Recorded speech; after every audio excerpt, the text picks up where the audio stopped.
बिस्मिल्लाहिर्रहमानिर्रहीम। अस्सलाम वालेकुम नाजरीन, आप हमारा डिजिटल प्लेटफॉर्म देख रहे हैं। मैं अली रज़ा हूँ। नाजरीन, एक साल से ज़्यादा अरसा से पाकिस्तान में डिजिटल अंडरवर्ल्ड की डॉन ईमान ने सैकड़ों नौजवानों की ज़िंदगियाँ बर्बाद की। किसी को मोहब्बत का लालच दिया तो किसी को रोज़गार का, किसी को नशे में फंसाया तो कोई ज़िंदगी से फ़रार के चक्कर में ईमान का शिकार बना। अब इस डिजिटल डॉन ईमान का पर्दा चाक हो गया है और अल्हम्दुलिल्लाह इस पूरे मामले में मुतासरा नौजवानों को भी इंसाफ की उम्मीद मिली है। हमने आपके लिए पहले भी ब्लेस्ड बिजनेस ग्रुप से मुतालिक एक वीडियो शेयर की थी। आज इसी सिलसिले की एक और वीडियो लेकर हाजिर हुए हैं। इस सिलसिले में ऐसे सनसनीखेज इंकशाफात सामने आए हैं कि सुनकर आपकी रूह कांप उठेगी। इस वीडियो को आखिर तक जरूर देखिएगा और अपने दोस्तों और अजीजों अकारिब को भी शेयर कीजिएगा ताकि कोई भी भूले से भी ऐसे ग्रुप का शिकार बनकर अपनी और अपने पूरे खानदान की जिंदगी बर्बाद न कर बैठे। दोस्तों, इस वीडियो में आपके साथ जो हकाइक शेयर कर रहे हैं इसका credit news website fact focus को जाता है। उन्होंने जिस हिम्मत के साथ पाकिस्तानियों का मुकदमा लड़ा वो किसी मैदान जंग में जाने से कम नहीं था। शुरू दिन से ही फैक्ट फोकस ने इस ग्रुप का पीछा किया और बिल आखिर वो इसे इंजाम के करीब पहुंचा आए हैं। 400 से ज्यादा मुकदमात में तौहीन मजहब के इल्जामात लगाकर नौजवानों को जेलों में बंद किया गया। सैकड़ों ऐसे हैं जिन्होंने भारी रकम देकर अपनी जान छुड़ाई। तरीका वारदात ये था कि नौजवान लड़कियों के जरिए मासूम नौजवानों को जाल में फंसाया जाता, व्हाट्सएप ग्रुप में ऐड करते और अचानक ही कोई तौहीन आमेज मवाद शेयर किया जाता। टारगेट मजहबी जोश में ग्रुप एडमिन को बताता तो वो हैरानगी का इजहार करती और तौहीन आमेज मवाद से मुतालिक लाइल्मी का इजहार करके इससे इस पोस्ट को दोबारा शेयर करने का कहती ताकि वो इस चीज पर एक्शन ले सके। जब नौजवान इस तौहीन आमेज मवाद को नोटिस में लाने के लिए शेयर करता तो इसके नाम से वो पोस्ट जाहिर होती। इसके बाद सारी चैट डिलीट करके सिर्फ एक पोस्ट को कानून नाफिज करने वाले इदारों को बताया जाता। ब्लास्फेमी ग्रुप से मुंसलिक पुलिस और दीगर इदारों में मौजूद घिनौने कारिंदे हरकत में आते और फिर दर्दनाक कहानी शुरू होती। जिन बच्चियों और बच्चों के वालिद पैसों की भारी डील कर लेते वो बच जाते और मामला खामोशी से निपटा दिया जाता। जो गरीब के बच्चे डील ना कर सकते वो तौहीन के मुल्जिम बनकर अपने और अपने खानदान के लिए दुख दर्द तकालीफ की तस्वीर बन जाते।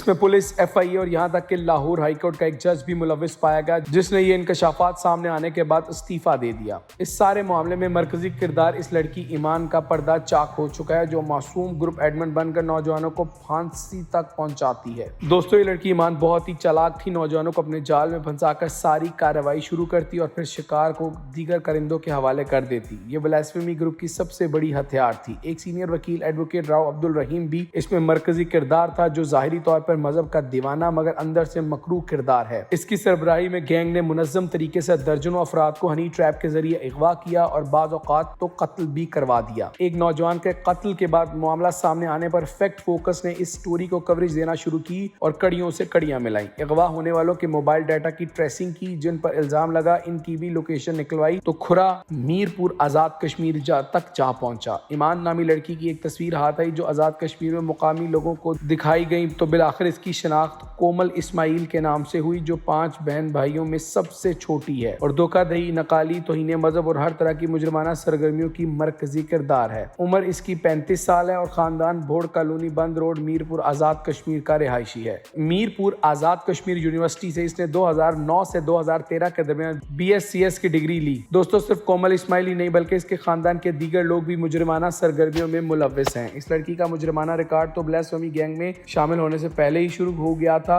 अप्रैल 2021 में इसके भाई तैमूर अली और इसके शौहर फारूकी ने इस्लामाबाद में 36 साला मुगीस को कत्ल किया था। इसकी CCTV फुटेज के साथ FIR दर्ज हुई मगर नामालूम ताकतवर हलकों के बायस ये लोग कैद से बाहर आए। तैमूर अली को कत्ल के बावजूद 10 साल की सजा मिली जबकि कोमल और इसका शौहर मुख्तलिफ हिरासत के बाद रिहा हुए। और कत्ल केस में इन सब की नुमाइंदगी जिस वकील ने की वो जानते हैं कौन था? जी हाँ, यही सरदार अब्दुल रहीम जो हनी ट्रैप से लाताल्लुकी का इजहार करता और अपनी सफाइयां पेश करता हर जगह नजर आता है।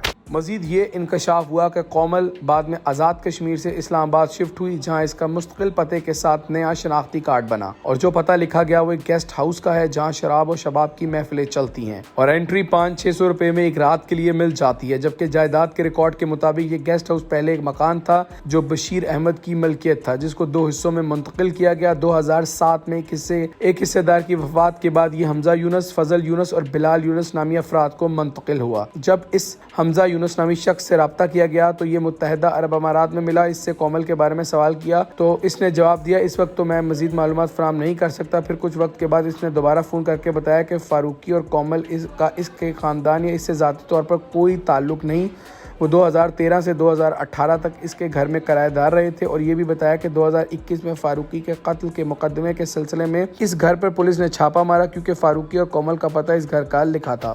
اب اس گینگ کی بات کریں تو اس میں مرکزی کردار ایمان یا کومل کے ساتھ ایڈوکیٹ راؤ عبدالرحیم ہے۔ شیراز فاروقی اور حسن معاویہ اس کے اہم ساتھی ہیں۔ ایف آئی اے اور این سی سی آئی کے لوگ شکار ہونے والے پر تشدد کر کے من گھڑت مقدمے درج کرتے ہیں۔ غضنفر علی راؤ عبدالرحیم کا معاون ہے، جس نے جنوبی پنجاب کی خاتون خورشید مائی کی شناخت چرائی اور پھر جعل سازی سے اس خاتون کے نام سے موبائل کی سمیں نکلوائیں۔ اس گینگ کی پلے بک سادہ مگر خطرناک تھی۔ کومل عرف ایمان کبھی کچھ دوسری لڑکیوں کے ساتھ نوجوان مردوں اور عورتوں کو جعلی رومانس، ملازمت یا بیرون ملک جانے کے نام پر پھنسایا جاتا۔ جب وہ ایک میٹنگ پوائنٹ پر پہنچتے تو سفید رنگ کی کلٹس گاڑی میں انہیں اغوا کیا جاتا۔ تشدد کے دوران قتل ہو جانا ایک عام بات تھی۔ بچ جانے والوں کو F I A cyber crime wing کے حوالے کیا جاتا اور پھر ان پر توہین مذہب کے الزامات عائد کیے جاتے۔ سب سے ہولناک کیسز میں سے ایک راولپنڈی کے ایک 21 سالہ طالب علم سید عبداللہ شاہ کا ہے۔ راؤ عبدالرحیم کے نمبر پر اس کو F10 مرکز بلایا گیا، جس کے بعد وہ زندہ کسی کو نظر نہیں آیا۔ جب اس کے والد سید امیر شاہ نے انصاف کے حصول کی کوشش کی تو انہیں توہین رسالت کے من گھڑت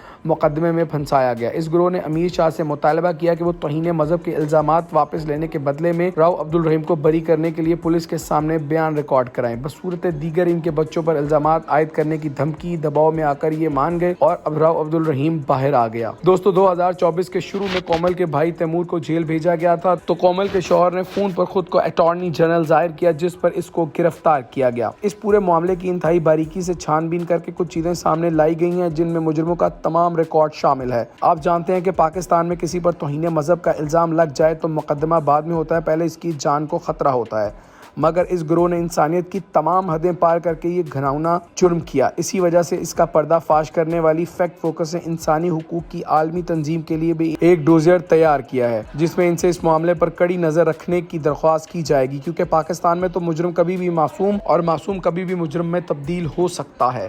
اس معاملے میں اب تک 70 سے 80% تک تمام کردار بے نقاب ہو چکے ہیں۔ امید یہی کی جا رہی ہے کہ اس میں شامل تمام کارندوں کو کڑی سے کڑی سزا ملے گی۔ سزا کا عمل بہرحال عدالت کے اختیار میں ہے، مگر بغیر دباؤ کے فیصلہ کیا گیا تو یقیناً یہ لوگ کبھی جیل کے باہر نہیں آ سکیں گے۔ ابھی تک کے لیے یہی تفصیلات سامنے آ پائی ہیں، باقی کیس لگاتار چل رہا ہے۔ جو بھی نئی پیش رفت ہوئی اس کے ساتھ آپ کے لیے ایک اور ویڈیو لے کر حاضر ہوں گے۔ آپ اپنی رائے سے ہمیں کمنٹ سیکشن میں ضرور آگاہ کیجیے گا اور ساتھ اس ویڈیو کو شیئر کرنا مت بھولیں، کیونکہ یہ ایک گینگ نہیں، اس جیسے کئی اور بھی نقال ہوں گے۔ خود بھی محفوظ رہیں، اپنے پیاروں کو بھی محفوظ رکھیں۔